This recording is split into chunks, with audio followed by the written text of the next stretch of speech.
time I'm waiting you to answer the phone. Nothing seems to happen, but the last stage is gone. I hope somewhere your voice promises less and us more, but still my pillow's on the floor. Hello guys, मैं doctor सीमा अग्रवाल अपने YouTube channel legal world में आप सबका स्वागत करती हूँ। जैसा कि आप जानते हैं, मैंने अंतर्राष्ट्रीय विधि से संबंधित कुछ आवश्यक क्वेश्चनों पर हिंदी में वीडियोस बनाने का आपसे वादा किया था और अपने वादे को पूरा करते हुए आज मैं नेक्स्ट क्वेश्चन डिस्कस करने वाली हूँ जो आपकी एग्जाम की दृष्टि से आवश्यक है।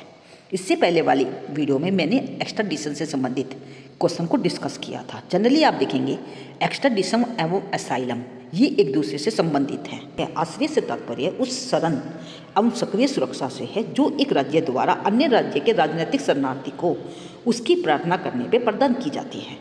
वास्तव में आश्रय और प्रत्यर्पण एक दूसरे के विपरीत माने जाते हैं, क्योंकि जहाँ से प्रत्यर्पण प्रारंभ होता है वहाँ पर आश्रय समाप्त होता है। अंतर्राष्ट्रीय विधि संस्था के अनुसार शरण व संरक्षण है जिसे एक राज्य अपने राज्य क्षेत्र या स्थान में जो उसके नियंत्रण में है के अधीन एक ऐसे व्यक्ति को प्रदान करता है जो उसकी याचना करने आता है। असाइलम के कुछ यदि एलिमेंट्स की बात करते हैं, शरण के आवश्यक तत्वों की बात करते हैं, इसमें जनरली दो प्रकार के आवश्यक तत्व पाए जाते हैं। प्रथम, शरण जो होती है जो अस्थायी तौर पर दी जानी चाहिए। दूसरा, सक्रिय सुरक्षा, जिस क्षेत्र के अधीन शरण दी जाती है उस राज्य क्षेत्र के अधिकारियों द्वारा शरणार्थी को सक्रिय रूप से सुरक्षा दी जानी जरूरी है। नेक्स्ट है शरण की आवश्यक शर्तें, कंडीशंस फॉर असाइलम। आश्रय देने के लिए कुछ निम्नलिखित शर्तों का पूरा होना अनिवार्य है, जैसे कि शरण मांगने वाले व्यक्ति या समुदाय अत्याचार से पीड़ित होना चाहिए। नेक्स्ट, शरणार्थी एवं शरण देने वाले देश की विचारधारा सामान्य होनी चाहिए। तीसरे, जिस व्यक्ति या समुदाय के साथ जितने अमानवीय अत्याचार होंगे उसे उतनी ही शरण दी जानी चाहिए। नेक्स्ट है काइंड्स ऑफ असाइलम। यदि हम असाइलम के प्रकारों की बात करते हैं, ये जनरली दो प्रकार का हो सकता है। प्रथम, टेरिटोरियल असाइलम, प्रादेशिक आश्रय।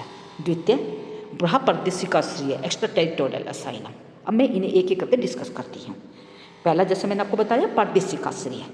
जब कोई राज्य अन्य राज्य के व्यक्ति को अपनी ही क्षेत्रीय सीमाओं के भीतर आश्रय देता है तो उसे प्रादेशिक आश्रय कहते हैं। राज्य प्रादेशिक आश्रय देने के लिए भी स्वतंत्र होता है। ये आश्रय अपराधियों के अतिरिक्त राजनीतिक, सामाजिक एवं धार्मिक शरणार्थियों को भी दिया जा सकता है।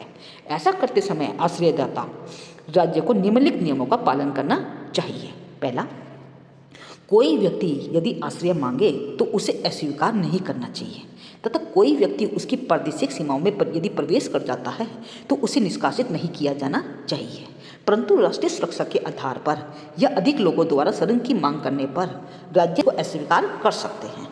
दूसरा रूल है, यदि कोई राज्य आश्रय देने में कठिनाई महसूस करता है तो ऐसा करने में संयुक्त राष्ट्र की वो सहायता या सहयोग ले सकता है।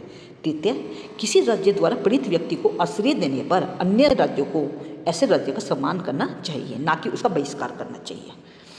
जैसे कि मैंने आपको दूसरा प्रकार बताया, बाह्य प्रादेशिक आश्रय, एक्स्ट्रा टेरिटोरियल असाइलम। बाह्य प्रादेशिक आश्रय से तात्पर्य उस आश्रय से है जो राज्य अपने क्षेत्र के बाहर प्रदान करता है। आधुनिक अंतर्राष्ट्रीय विधि बाह्य प्रादेशिक आश्रय को मान्यता नहीं देती।